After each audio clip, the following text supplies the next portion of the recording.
আরব দেশে কিভাবে মাটির গর্তে মাংস রান্না করা হয় দেখুন। মাংসে নানা রকম মশলা মাখিয়ে কলাপাতা দিয়ে মুড়ে বস্তায় ভরে গর্তে ফেলে দেওয়া হয়। সেখানে কয়লার আগুনে ৫-৬ ঘন্টা রাখার পর মাংস তুলে নেওয়া হয়। এভাবে মাংস রান্না করে তারা। অনেক আরব দেশে এখনও লোকেরা এভাবে মাটিতে মাংস রান্না করার পুরনো পদ্ধতি ব্যবহার করে। এতে মাংসের স্বাদও খুব মজার হয়।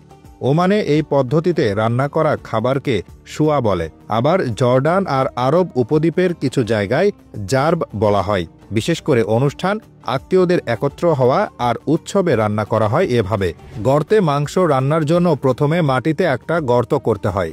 গর্তটা সাধারণত ১ মিটার গভীর হয় আর এর ভেতরে কখনো কখনো পাথর বিছানো হয়। পাথরগুলো তাপ ধরে রাখতে সাহায্য করে, যাতে মাংসটা আস্তে আস্তে আর সমানভাবে রান্না হয়।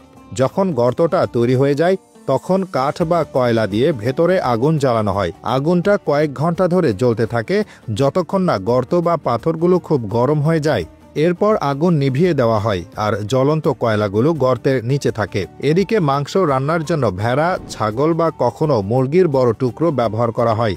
মাংস সাধারণত জিরা, ধনে, হলুদ, গোলমরিচ, এলাচ আর রসুন সহ স্থানীয় মশলার একটা মিশ্রণ দিয়ে মাখানো হয়। কেউ কেউ মাংস নরম আর সুস্বাদু করার জন্য দই বা লেবুর রসও দেয়। মাখানো মাংস এরপর কলাপাতা বা তালপাতা দিয়ে মুড়ে দেওয়া হয়।